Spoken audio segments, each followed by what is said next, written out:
많은 분들이 실력 광주 어디로 갔냐라는 말씀을 주셔요. 그래 참 저도 할 말을 잊기도 합니다. 한번 보시죠. 광주가 정말 실력 광주였는지, 제가 마스크를 조금 내리겠습니다. 실력 광주였는지 보시죠. 2009년도 8년도 신문입니다. 수능 1,4등급의 비율이 광주가 최고다. 그래서 광주는 상위 등급의 랭키가 되어 있었습니다. 그래서 여러분들이 아시는 것처럼 실력 광주라는 말에 전혀 거부감이 없었습니다. 그런데 그 실력 광주가 지금 어떻게 왔느냐라는 것, 사실은 통계 자료를 공개하지 않습니다. 그래서 구체적인 자료를 가지고 설명드리기가 어려워요. 다만 지금까지 나와 있는 자료는 지금 이 전국적인 수준의 기초학력 미달 자료, 이걸 이제 저희가 볼 수밖에 없는데요. 이 기초학력 미달도 여러분들께서 조금 살펴보시면 결국은 하위 10%, 실제로 어떤 문제를 이해하기가, 학습을 하기가 어려운 상태죠. 그래서 기초학력이라고 하는 것은 어떤 앞으로 학습을 해나가는 데 있어서 그 학습을 담기 위한 그릇과 같은 것입니다.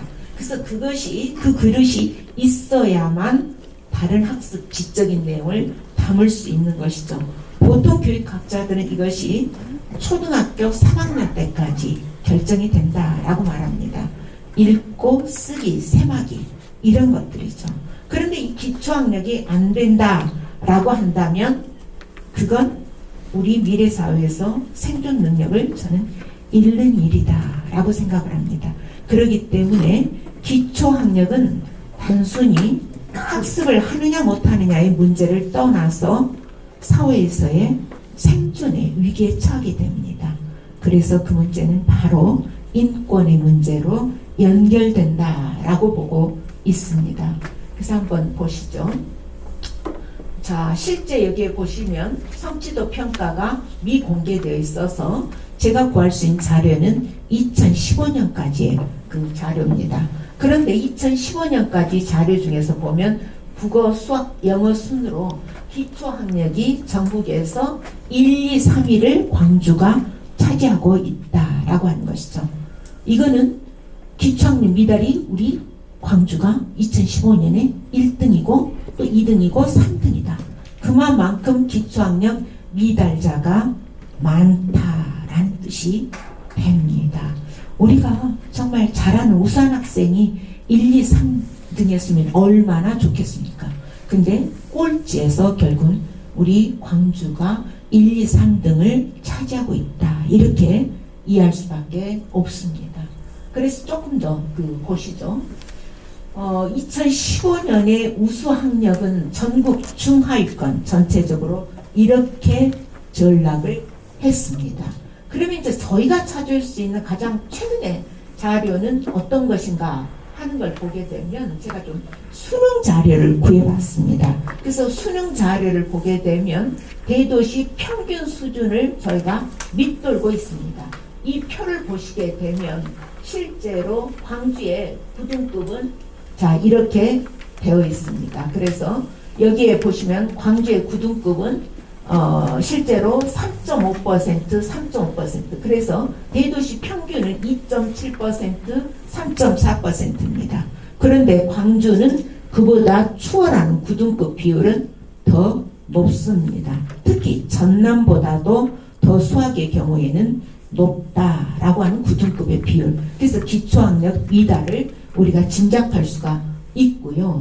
반면에 여러분들께서 보시게 되는 1등급을 한번 보시죠. 1등급의 비율은 또 대도시 평균에 비춰볼 때 광주가 현저히 낮다라고 하는 걸 볼 수가 있습니다.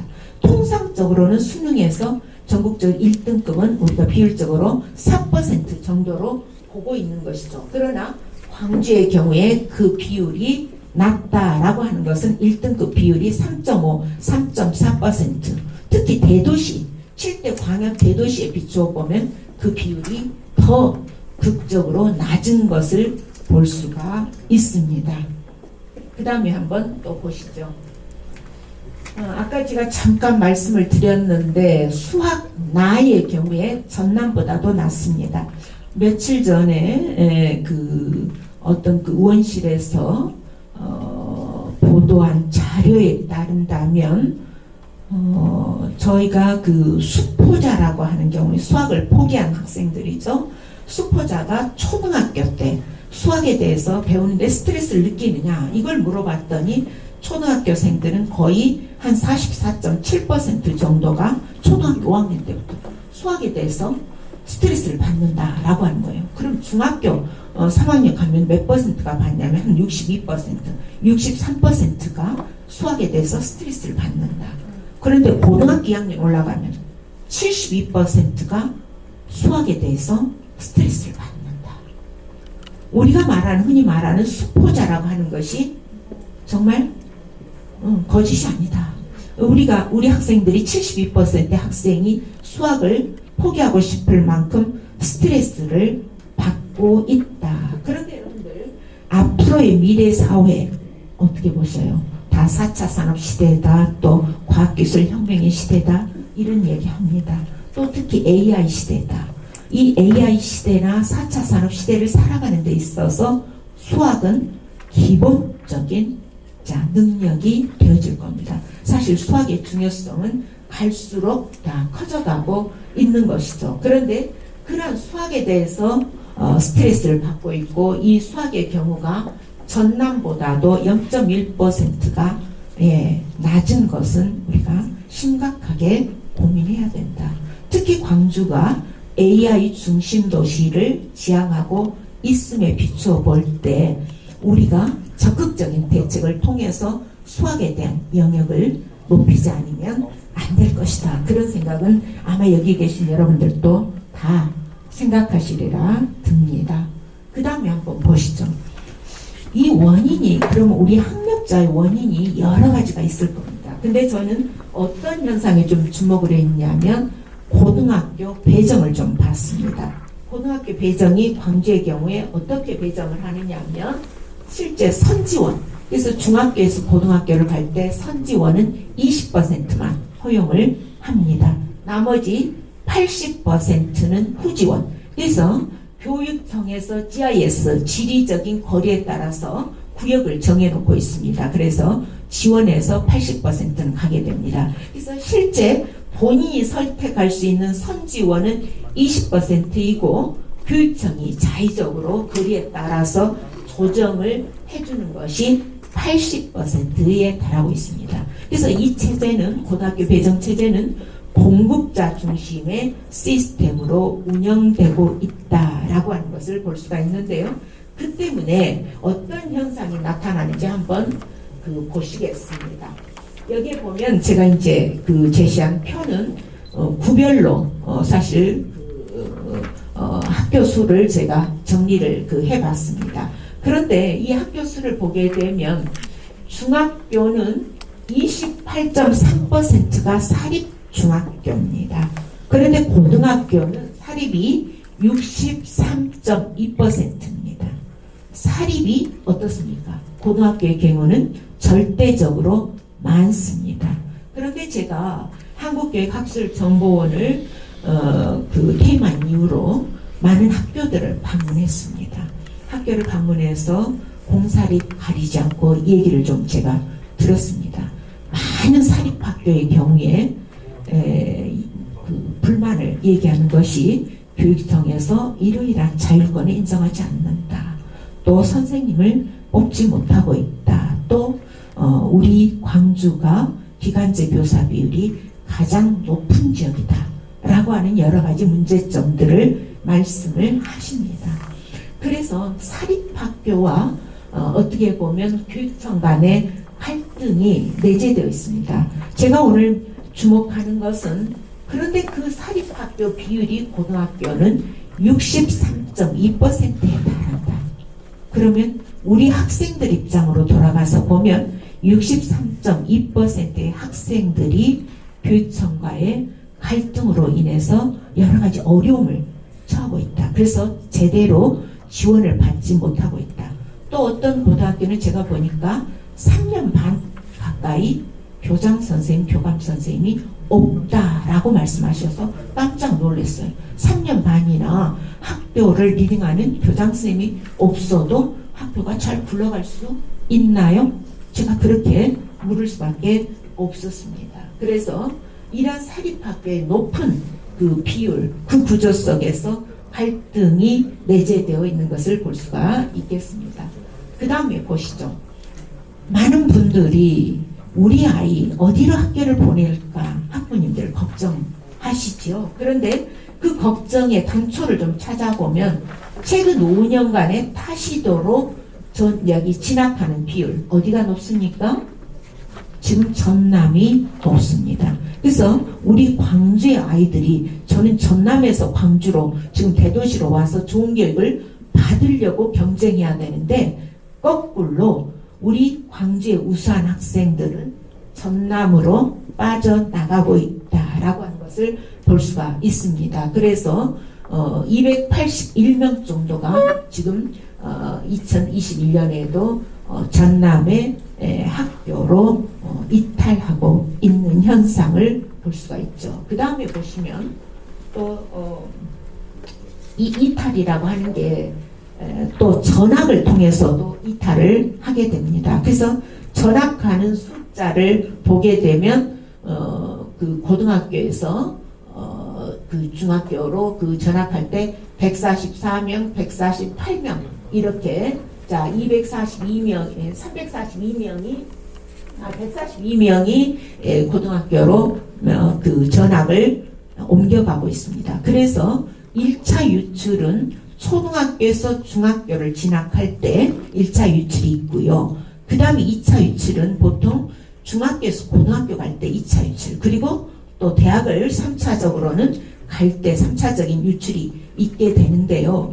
그 유출과도 또 다른 측면에서 전학을 통해서도 이웃 인근 학교로 또 빠져나가는 숫자가 많다라고 하는 현실도 우리가 눈여겨봐야 될 것 같습니다.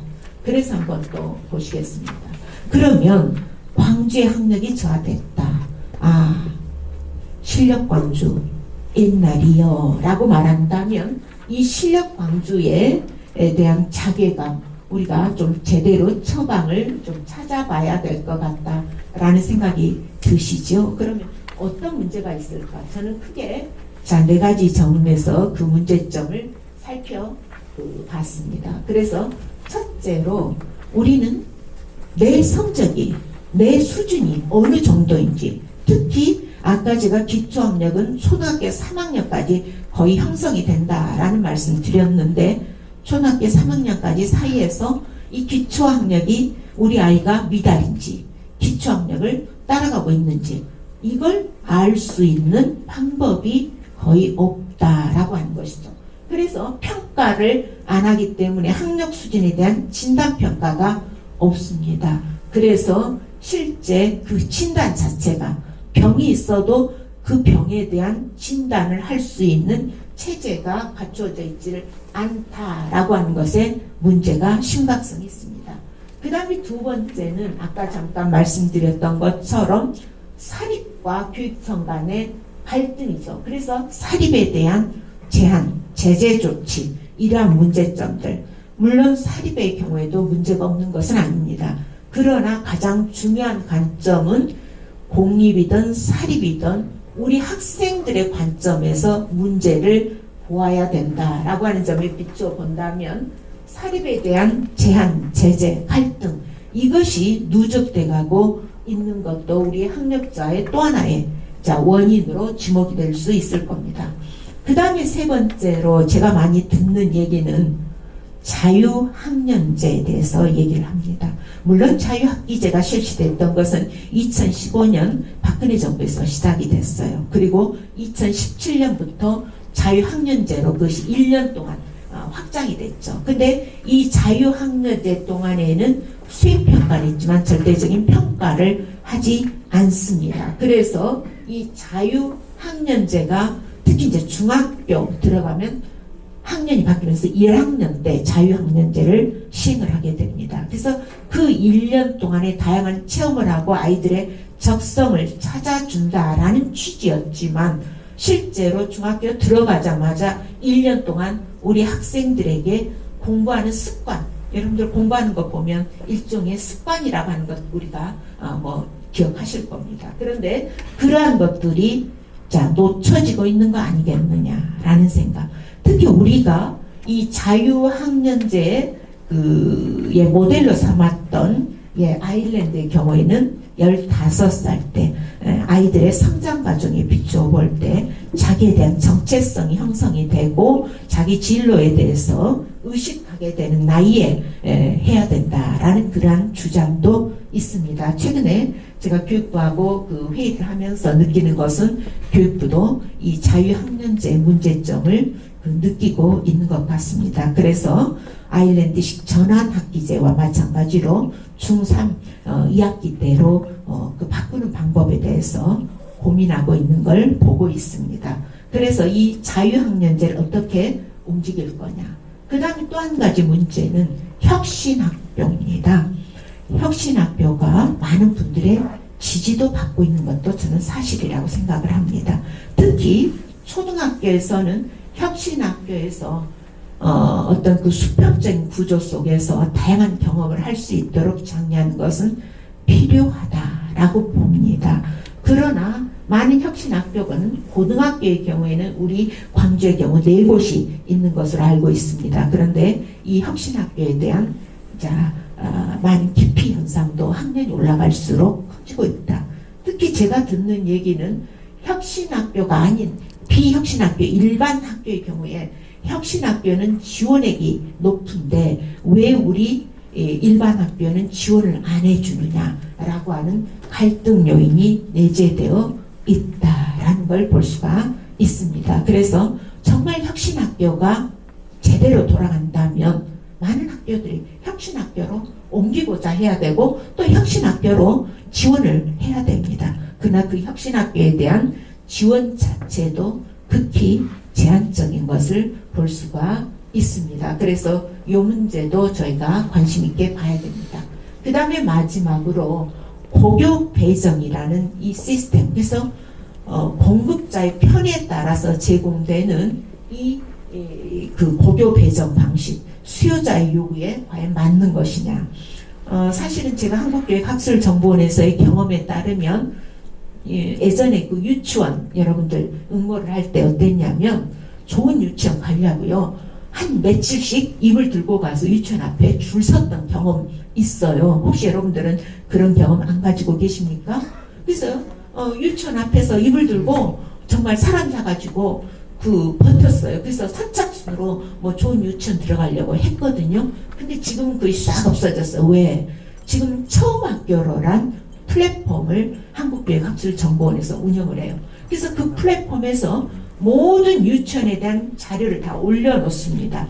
그리고 학부모가 거기에 접속을 해서 유치원의 모든 내용을 확인하고 본인이 1, 2, 3 3개를 선택할 수 있습니다. 그래서 1, 2, 3위를 선택하면 알고리즘에 의해서 그 선택 범위 내에서 대체로 유치원을 배정을 해주게 되어 있습니다. 그런 것이 요즘의 시대적인 추세죠.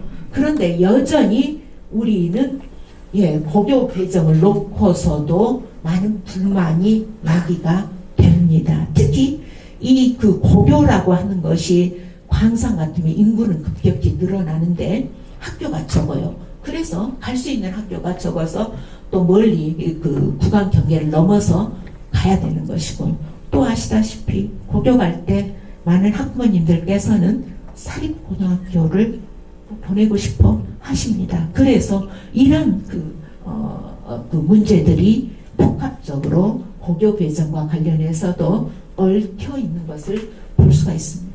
사실 제가 여기에 몇 가지 처방은 써보았습니다. 그러나 이 처방은 오늘 여러분들 토론을 통해서 많은 분들이 논의해 주실 것으로 생각이 됩니다. 이것이 정답은 아닙니다. 다만 제가 그 의제를 위해서 제안하는 것이고요. 제가 생각하는 것 중에 하나는 어찌됐든 기초학년 미달은 없애야 된다. 이건 인권도시 광주의 취재도 맞지 않는 것이고 우리가 하나도 놓치지 않겠습니다. 라고 하는 슬로건 속에서도 우리가 결단코 기초학년 미달은 그대로 두고 넘어갈 수가 저는 없는 문제다라고 생각을 합니다. 그래서 기초학력법에 대한 제정을 통해서라도 기초학력은 반드시 우리가 극복하고 넘어가야 된다라는 것이고요. 또 두 번째는 어찌됐든 객관적인 평가 방법이 있어야 된다. 물론 일제고사의 부활을 의미하는 것은 아닙니다. 최근에 저희 원을 중심으로 해서 검토했던 이 평가 방법 중에 한 가지는 CBT입니다. 그래서 컴퓨터 베이스드 테스트라고 해서 본인이 자율적으로 컴퓨터 앞에서 1인씩 자기 진단을 하도록 하는 시스템을 도입하자라는 것이 물밑에서 의견 교환이 이루어지고 있습니다. 그래서 스스로 자기 진단을 자기 위치를 알 수 있도록 남하고 비교가 아니라 내가 성장하니까. 특히 저는 어떤 생각을 하냐면 우리 학생들의 데이터가 사실은 나이스에도 저장되어 있고 또 우리 원격 수업 그 빅데이터 저장에도 클라우드 시스템에 저장이 되어 있습니다. 만약에 이걸 활용한다면 그 데이터의 분석을 통해서 우리 아이들의 수준 그리고 우리 아이들의 강점과 약점을 개별적으로 저는 분석해 줄 수 있다. 그래서 부족한 점 채우고 또 강점은 더 진화할 수 있도록 도와줄 수 있는. 그래서 맞춤형 개인별 학습 체제를 우리 미래교육에서는 추진해 나가야 된다라는 말씀을 드리겠습니다. 그래서 객관적인 그 진단 시스템이 어떤 형식이든 필요하다라고 하는 점을 우리가 좀 봐야 되고요. 그 다음에 우리가 이제 세 번째로 생각할 수 있는 것은 학교 자체가 강화돼야 됩니다. 지금처럼 학교장의 권한이 축소되고 학교장이 규율의 업무에서 어떤 조치도 할 수 없다라고 한다면 아마 정말 학교 자치라고 하는 것 아까 우리 그 오재일 교수님께서 교실 자치라는 말씀까지 주셨어요. 선생님에게 저희 이제 선생님들이 가장 좋은 것 중에 하나는 뭐냐면 저도 20년 동안 현장에서 선생을 했기 때문에 교단에서는 내 권한이야 라고 하는 거죠. 내가 원하는 거, 내가 우리 학생들하고 소통하면서 마음대로 가르칠 수 있는 그 권한을 가장 저희가 사실은 사랑하기도 하고 제일 믿거라 하는 건데요. 그런 그 학교장도 마찬가지일 겁니다. 교육에 대한 기본적인 철학이 있고 또 우리 아이들 가르치고 싶은 여러 가지 열망이 있어요. 그 열망을 충분히 우리가 발휘할 수 있도록 자율권을 주는 것 필요합니다.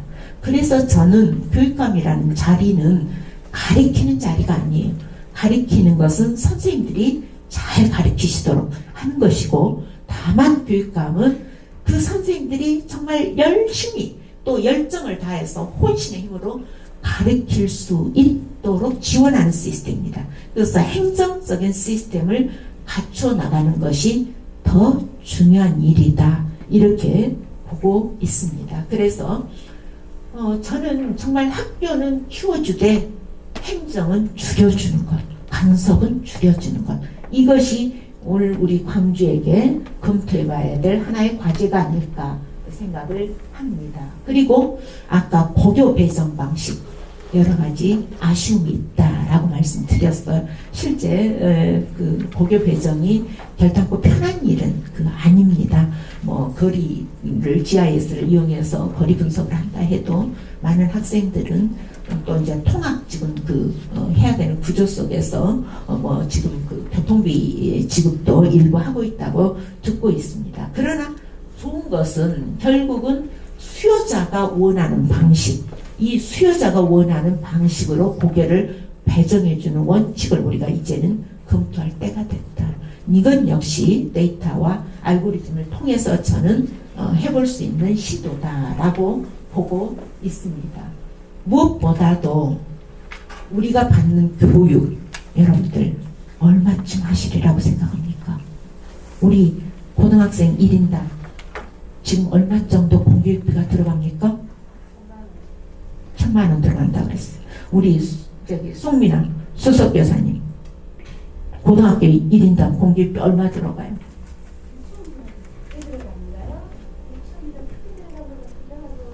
네. 네.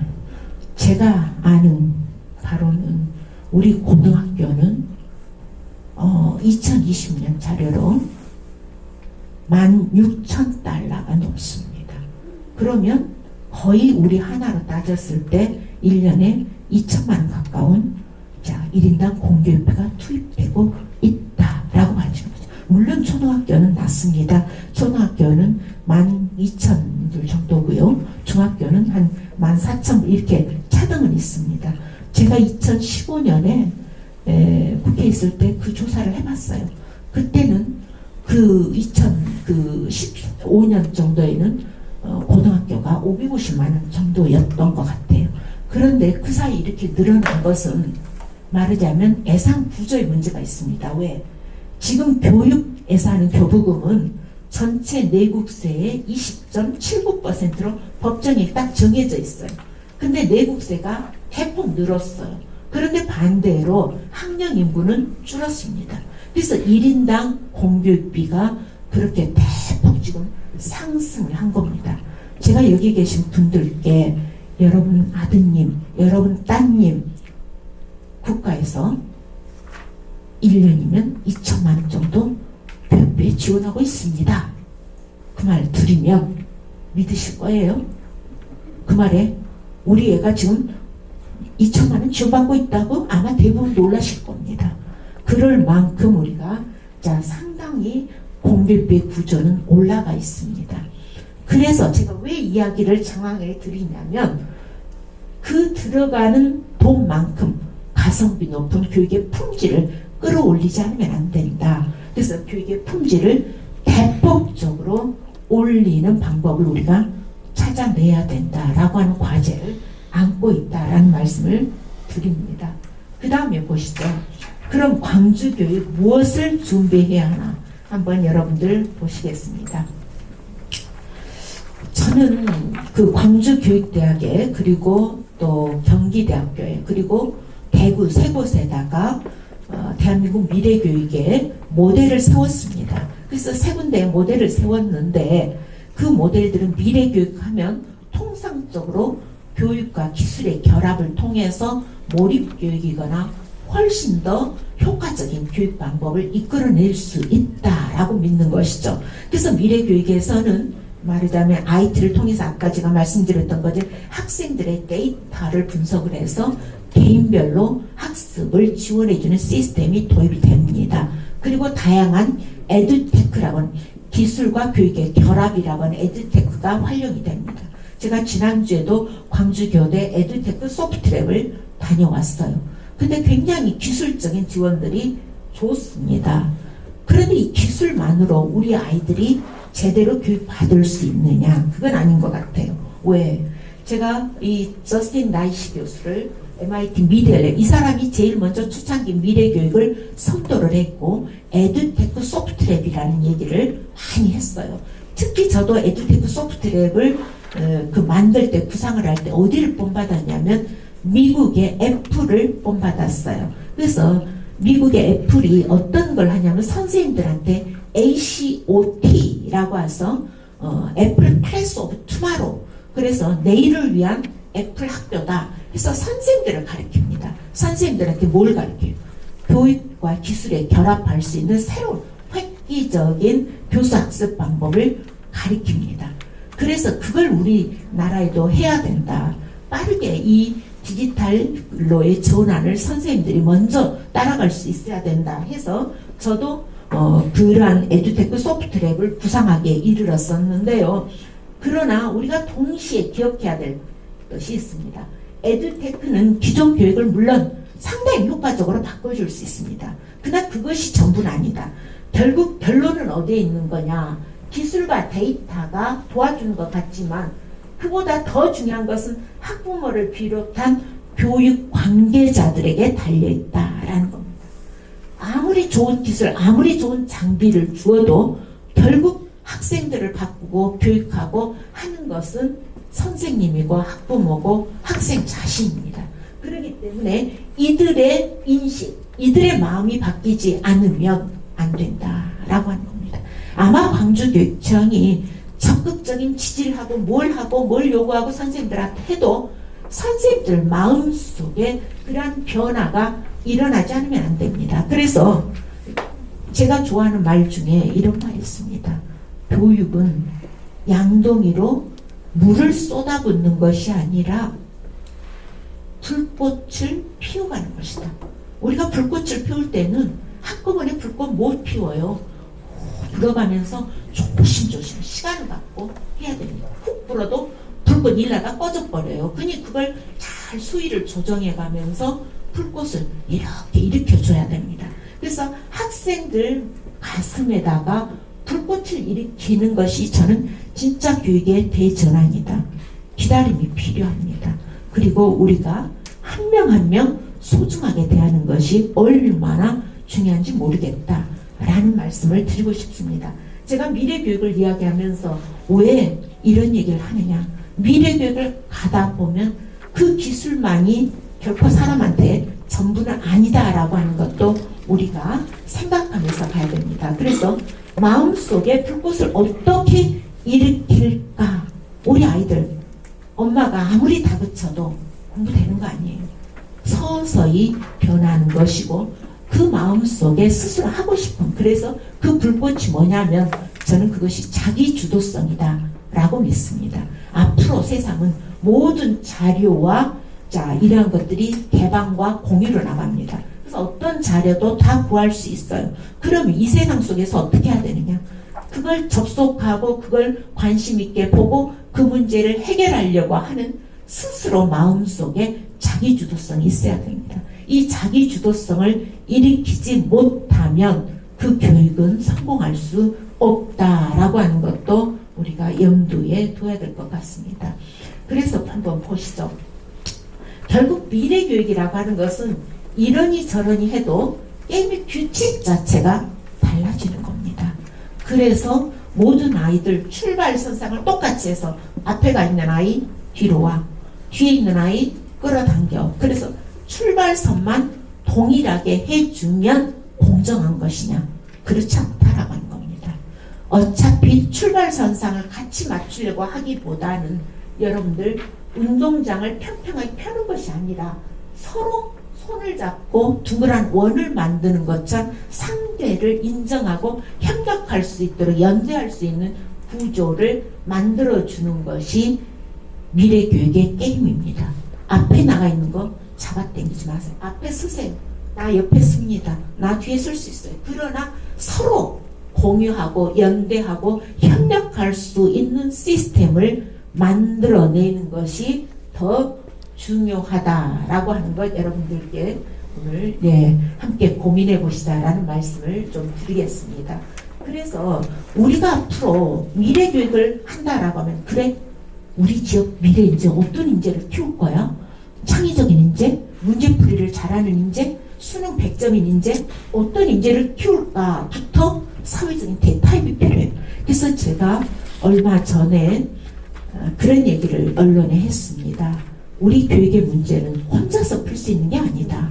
교육 문제만은 모두 다 머리를 맞대고 사회적인 대타협을 해야 한다. 근데 그 사회적인 대타협의 핵심은 결국 어떤 인재를 키울 거냐, 우리가 교육의 인재 목표를 어떻게 설정할 거냐, 여기에 달려있다라고 생각을 합니다. 그래서 저는 세 가지를 좀 들어봤어요. 그 세 가지가 어떤 것이냐면, 첫째로는 제가 조사를 해봤어요. 청와대와 비슷한 플랫폼을 열어가지고 2022 개정 교육과정에서 해야 되는 것. 그래서 국민들 의견을 받았는데 10만 6천 명이 답을 하셨어요. 제 기억에. 그런데 그분들이 50% 이상이 여전히 뭐를 중요시했냐면 인성이 중요하다. 우리가 결코 사람이기를 포기해서는 안 된다 라고 하는 것이 제일 컸습니다. 그리고 두 번째로 또 우리가 실력, 지적인 능력도 키워달라 라고 하는 요구가 있었습니다. 그리고 추가적으로 한 14% 정도가 뭘 요구했냐면 미래 사회를 살아가기 위해서 디지털 역량이 또 필요하다라는 얘기를 주셨어요. 그래서 제가 요걸 요렇게 연결하면 뭔 자가 됩니까? M자형이 됩니다. 그래서 M자형 인재를 키우자라고 생각을 합니다. 그 M자형 인재 중에서 여러분들 인성과 관련해서는 AI 시대가 될수록 정말 AI가 우리 사회를 지배하게 될 때 더 우리 아이에게 가르쳐야 되는 것은 정서적인 지지를 해주지 않으면 안 됩니다. 많은 분들이 AI 튜터링이 되면 AI가 선생님 대신하면 선생님 역할이 없어지는 거야? 절대로 그렇지 않습니다. 선생님의 역할은 더 중요합니다. 왜? 자기 주도성을 발휘할 수 있도록 아이한테 정서적인 지원을 해주고 지지가 되어주는 것. 선생님의 역할이 더 중요해져. 우리 아이들 사회성, 인성을 키워주는 것. 이게 선생님의 중요한 역할로 등장하게 될 겁니다. 또 그 다음에 물론 실력과 관련해서도요. 우리가 어떤 점을 지적인 능력과 관련해서 이제는 개인별 맞춤형 학습 체계로 가져야 됩니다. 그래서 모두를 한 동일선상에 획적으로 평가하는 거. 그래서 가령 12월 23일 날 일적고사 통해서 전부 획적으로 1등에서부터 300명, 300등까지 줄 세게 하는, 이것이 중요한 게 아니고 그 아이의 성장 과정을 종단적으로 이해하는 것이 대단히 중요한 과제입니다. 그래서 우리 아이는 초등학교부터 나이스에 접속을 해서 이제 유치원까지도 나이스가 이제 도입이 됩니다만은 이 과정 속에서 어떤 분야를 학습을 해왔고 얼마만큼 해왔는가. 그래서 저는 디지털 학습 이력제가 도입이 되어야 된다.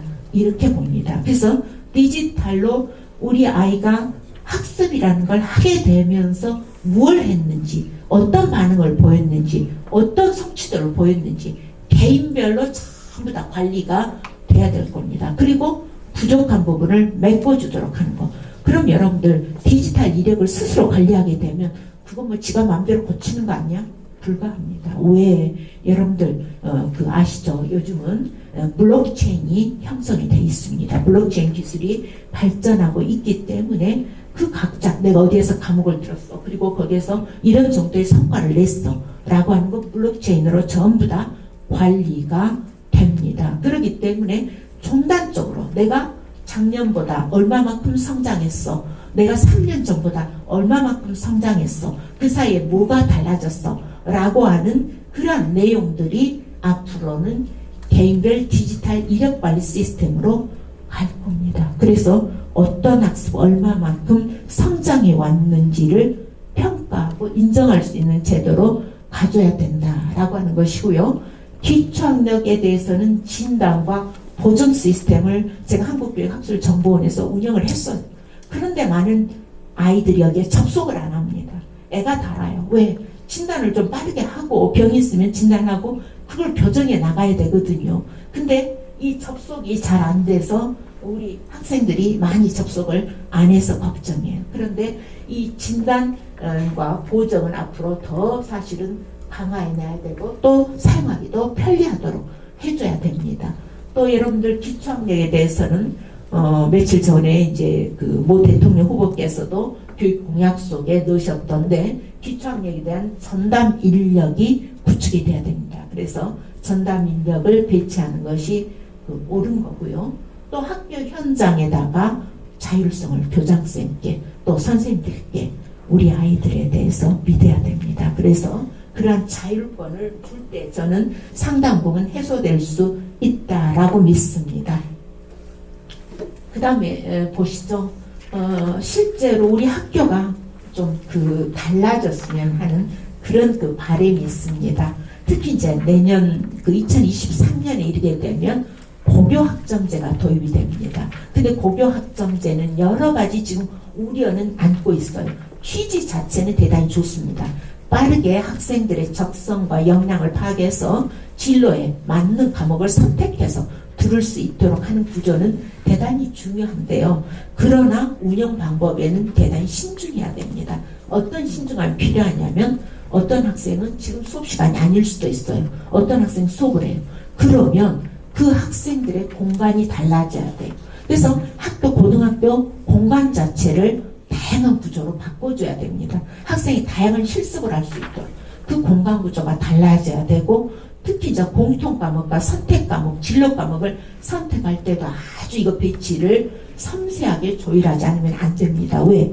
바로 우리 아이들 공통 과목은 우리가 상대평가를 합니다. 앞으로도. 그런데 다른 과목은 절대평가로 2025년까지 다 바뀌게 되거든요. 그럼 절대평가 과목들이 제가 보니까 거의 뭐 2학년 이후 3학년에는 절대평가 과목들로 배치가 됩니다. 그럼 1학년 때 상대평가에서 손해를 본 학생들 2학년 올라갑니다. 내가 이제 2학년 때부터 정신 차리고 공부하려는데 어떻게 해요?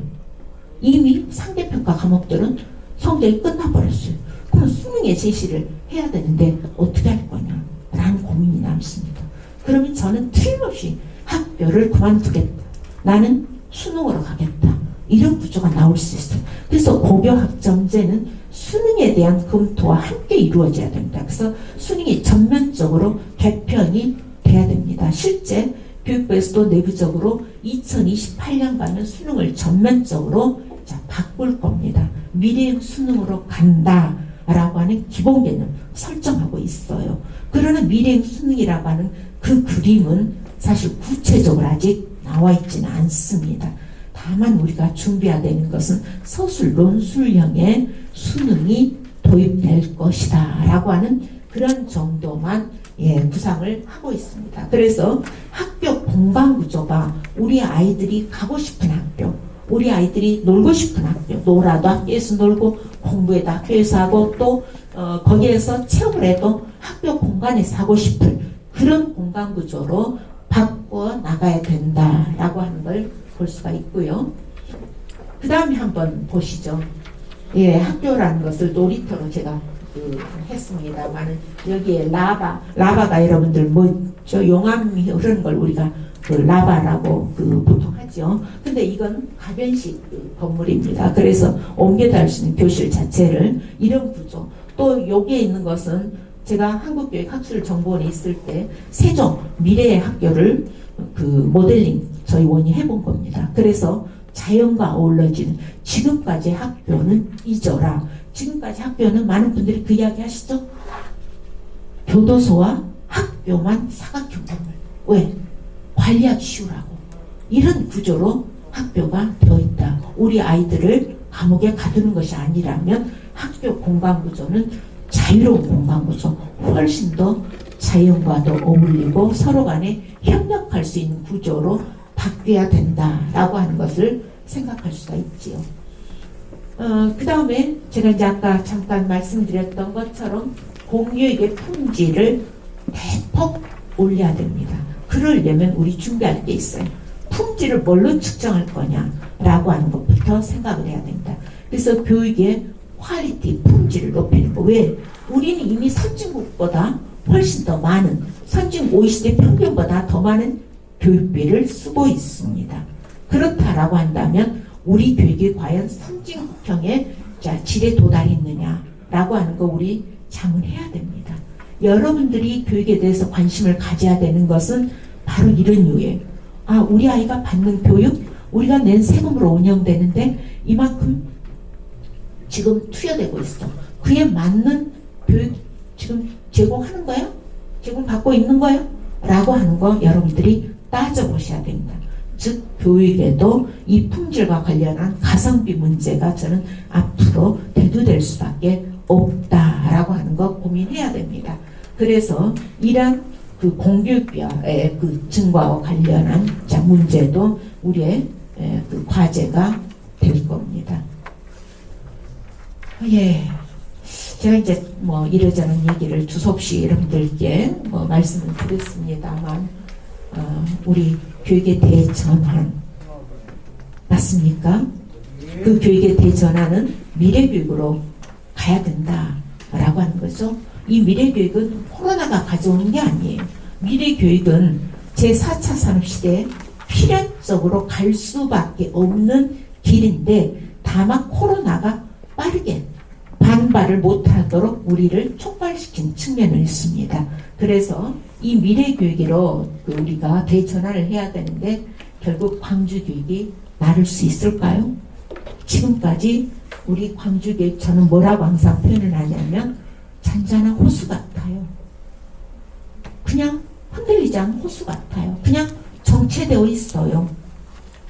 교육 세상이 달라지는데 교육 혼자 정체되어 있으면 그 교육은 변화없는 교육이고 결국 죽은 지식이 될 겁니다. 그래서 교육에 파란을 일으키고 싶다. 제가 정말 돌멩이라도 던지고 싶어요. 그래서 물에 수면에 파란을 일으키고 그것이 새로 우리 아이들에 대한 교육을 되돌아보는 계기.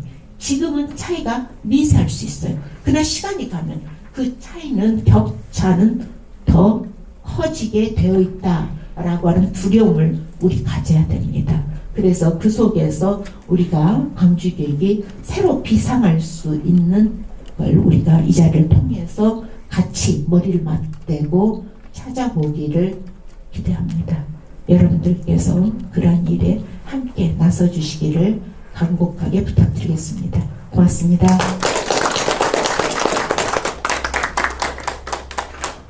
코로나19로 인해 학생들의 기초학력과 전반적인 성적이 하락하고 있다는데 이에 대한 대책이 시급하다고 합니다. 이에 오늘 열린 시민토론회에서는 광주교육 이대로 좋은가라는 주제로 지난 12년의 여정을 뒤돌아보고 문제는 없었는지, 문제가 있었다면 그에 대한 대책은 무엇인지 말씀을 듣기 위해 네 분을 모셨습니다. 본격적인 토론에 앞서 오늘 토론을 위해 발제해 주신 박혜자 원장님 수고하셨습니다. 먼저 자리하신 분들을 소개하겠습니다. 저를 중심으로 오른쪽으로 김진만 진학부장님 모셨습니다. 우리 문질수 학생 모셨습니다. 송민아 광주 초등수석부사 회장님 모셨습니다. 만나서 반갑습니다. 안현식 학부모님 모셨습니다. 반갑습니다. 네, 어렵게 우리 패널 분들이 참여해 주시고 또 어려운 주제에 대해서 함께 해 주심을 대단히 감사드립니다. 참석하신 패널들은 현재 광주 교육을 어떻게 생각하시는지 간략하게 한 분씩 돌아가면서 말씀해 주시기 바랍니다. 우리 김진만 부장님부터 해주시면 좋겠습니다.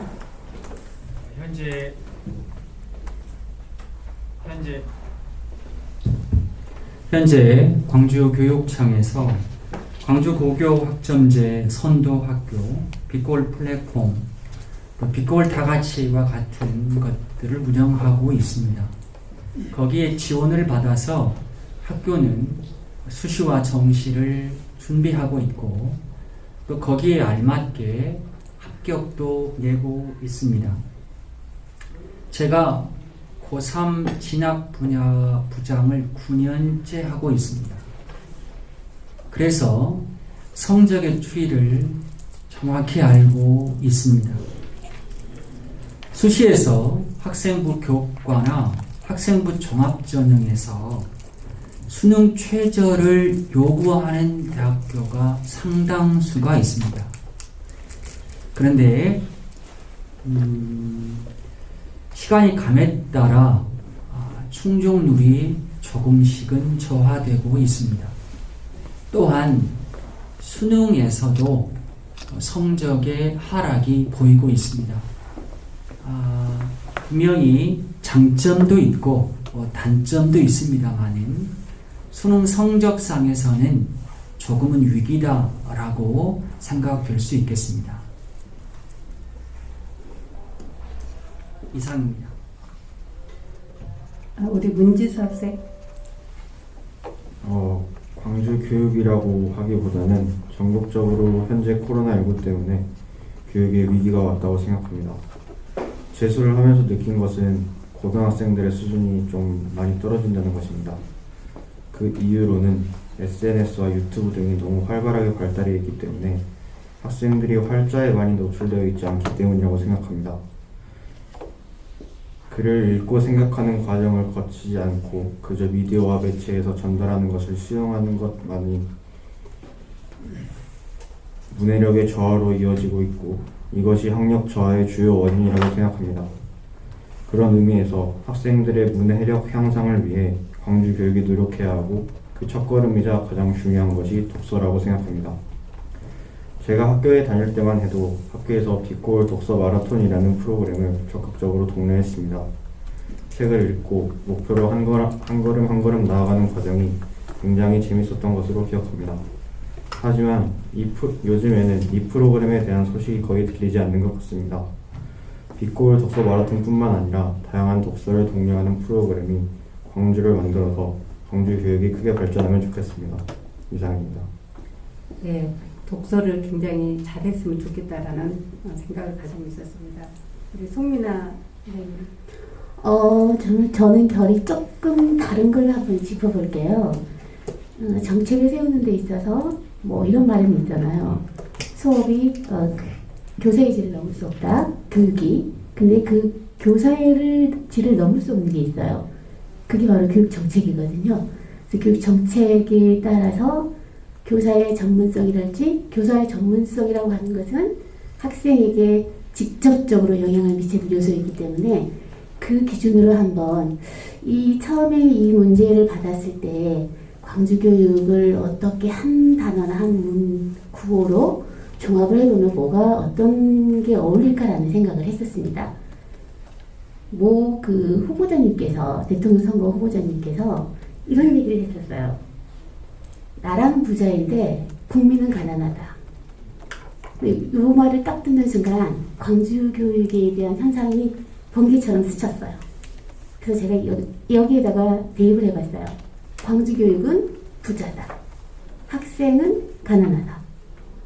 광주 교육은 부자고 교사는 가난하고, 광주 교육은 부자고 학부모는 가난하다. 근데 왜 이렇게 돼버렸을까라는 생각. 어느 누구도 부자라는 생각을 안 하고 있기 때문에, 그래서 제 스스로 진단을 해볼 때 이게 공동체가 잘못 들어와 버렸구나라는 생각을 했었습니다. 우리 발제자님께서도 학습이 개인화돼야 되고 개별화돼야 되고 학생 개개인 하나에 맞춰야 된다라는 것이 학습의 목표점인데, 이게 공동체랄지 소통이랄지 거기까지 가버리고 그 한 스텝을 더 진보하지 못해서 포커스가 공동체라는 추상에 맞춰져 버리니까 진짜 학습을 키워내야 할 학생의 존재는 보이지 않아요. 그래서 제가 만약에 지금 광주 교육을 진단해 볼 때 딱 한마디로 추상화된 교육, 관념화된 교육, 실체는 없어요. 그래서 이 부분을 인간이 집단이 되면 추상이 되지 않습니까? 정책도 마찬가지예요. 그래서 지금 공동체라는 것까지는 잘 끌어올리셨는데 준비를 해야 되잖아요. 그래서 어떻게 하면 개별화시켜서 구체적이고 실존하는 교육으로 만들어줄 것인가, 이 부분에 대해서 우리는 좀 심각한 고민을 해야 되지 않을까 생각을 해봅니다.